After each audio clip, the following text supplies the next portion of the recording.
Hey everyone, welcome back to my channel. Tonight's story is one I still wake up sweating from, about suspicion, secrets, and the moment a dozen photos turned my life inside out. The title? I hired a PI to follow my wife, but when I saw who showed up in the photos, I snapped. This one's messy, raw, and yes, it ends a way I never expected. Buckle up. My name's Omar. I'm 39 and I thought I knew my wife, Reisa, down the way she folded her scarf. We've been married 8 years. She worked part-time at a boutique and volunteered as shelter. I ran a small import business. Life wasn't glamorous, but it was steady. Bills paid, 2 cats, quiet Sundays. Then the tiny thing started. Late nights closing the shop, a lipstick smudge she blamed on trying on scarves. Phone calls that ended when I walked into the room. At first I swallowed it. I told myself stress, work, nothing to worry about. But the doubt kept muttering until it felt louder than our TV. I don't like admitting I was jealous. I don't like the idea that fear can eat a person alive. But one night I found a receipt in her coat pocket, a boutique in a part of town she never went to, an expensive coffee for 2, a name scrawled on the memo, Marcus. I'd never met a Marcus in our neighborhood. I asked her about it. She said, with that practiced softness she used when deflecting, it was a client, a supplier. Don't worry, Omar. She laughed it off, and I believed her. For a day. Then another small thing. Then another. The doubt tightened into a knot. That knot convinced me to do something I never thought I would. Hire a private investigator. I told myself it was for the truth. For my peace. For the right to stop wasting my energy on imagining things that might not exist. The PI, a woman named Nadia who smelled like coffee and worn leather, agreed to take the case. She promised discretion, a weekly report, and photos. If there's nothing, she said, you'll sleep easier. I paid her half up front and waited like a man in a room with the lights off. 2 days later, a manila envelope slid under my door. Nadia's reports were clinical. Timestamps, locations, a pattern. My hands shook as I spread the photos across the kitchen table. There were Reisa at the boutique, Reisa at a cafe, Reisa laughing at something on her phone. Normal, almost. Then, in the 4th photo, my breath left me. There she was, Reisa, hugging someone, and not just anyone. It was my own brother, Farid. For a second the kitchen tilted. My mind scrambled for explanations. A coincidence, a family emergency I didn't know about, some misunderstanding. The next photo was worse. Farid's hand on her back, his face close to hers, laughing like they were sharing a private joke. The next, coffee cups, receipts folded into each other, the boutique bag in the background. I flipped the photos over, looked for dates. There they were, several meetings over 6 weeks. The knot in my chest snapped into something raw and hot. I snapped. I snapped the way a person breaks when a pressure cooker finally lets out steam. I yelled. I called Farid. I demanded answers. He sounded surprised, genuinely surprised. Said he only ever saw Reisa at family gatherings, that maybe the PI had mixed people up. I called Reisa. She picked up, voice sweet. Omar, what's wrong? I didn't have words that wouldn't ruin everything. So I asked the only blunt thing I could, who is Marcus? She stuttered, then said with anger that stung, you hired a PI? Really? Then she hung up. After that, everything was loud. Voices, accusations, doors slamming.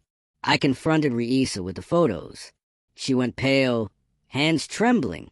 It's not what you think, she said at first. Then the words tumbled out. Late night she'd been mentoring a young woman who'd recently lost her job. The boutique owner had been setting Reisa up with freelance shifts. Marcus was not a man at all. It was a nickname for a community outreach project she'd been running under a different name to protect the beneficiaries. She showed documents I hadn't seen. Volunteer records, bank statements for donations, a list of kids helped by the program. Farid? He'd been coaching a neighborhood youth football team and had been helping with the outreach. He'd met Reisa there. The photos, stripped of context, had lied. Relief should have been immediate. Instead, my anger didn't turn off like a broken faucet. It fizzed into something acidic, a feeling I'd been stewing in for weeks now, and the photos were to match. I'd imagined betrayal, and that imagined betrayal had been feeding me until reality, complicated, messy, and human, arrived. I wanted to apologize. I wanted to take back the accusations. I wanted to be the man she had trusted. But the damage had been done. Trust doesn't always mend with explanations. And then I did the worst thing. I let pride get in the driver's seat. I posted one photo. Not the embraces, not the candid smiles, just a cropped image of Reese at the cafe on my social feed with a caption asking, thinly veiled, "Funny how secrets look normal in public." I thought I'd be clever. I thought I could make her feel the sting. I wanted her to see that doubt had a face. I wanted her to squirm. She messaged me. "You humiliated me." That was true. She deleted my name from her contacts, and for 3 days she didn't come home. I called my mother, asked if she knew anything. She fed me silence and worried questions. Farah didn't pick up. Friends asked if we were okay. No one knew how to fix the mess I'd created. On the 4th day, Reisa walked back into our apartment with a bag of takeout, eyes tired and red. She didn't raise her voice. She put the food on the table, sat, and said 2 things that broke me. "You don't get to publish my life because you're afraid of yours. And if you want the truth, sit down and listen." So I did. The truth was not neat. Reisa had indeed done outreach work under a pseudonym to protect beneficiaries. Fard had helped organize spaces for teens. There had been closeness born of shared purpose. But nothing romantic. The Marcus scribble? Not a man's name. A misread label on a receipt. M. Arcus, shorthand for a donation ledger, she explained. The loose thread that had unraveled my piece was a combination of coincidence, secrecy, and my own refusal to ask before assuming. I apologized. Not a dramatic apology, no grand gestures. Just words. I was sorry I hired a PI. Sorry I leaked a photo. Sorry I let jealousy be louder than love. She listened, then asked me a harder question. Now, what, Omar? I could have begged. I could have offered gifts or promises that wouldn't mean anything. Instead, I asked for time and showed up to every outreach session she ran that month, not as a spectator, but as a volunteer. I tried to earn back a seat in the life I'd tried to dismantle. Fard, who'd been furious at me, forgave me slowly. He told me later that the worst part wasn't the suspicion. It was that I'd chosen a photo over the people they were trying to help. He was right. It took months for things to feel like they belonged to both of us again. The PI's invoice sat on the counter for weeks. I paid in silence and never called Nadia back.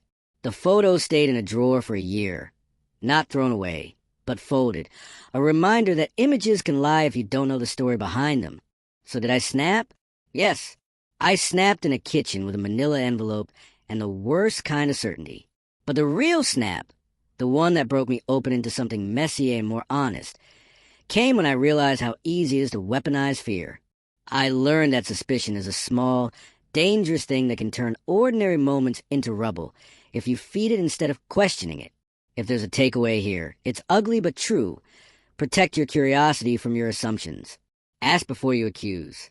If you're listening and your gut is yelling, don't roar back. Be quiet, be brave, and seek the whole picture before you decide who to become. Thanks for listening. If this story hit home, like, comment, and subscribe. And tell me, would you hire a PI or would you try to talk first?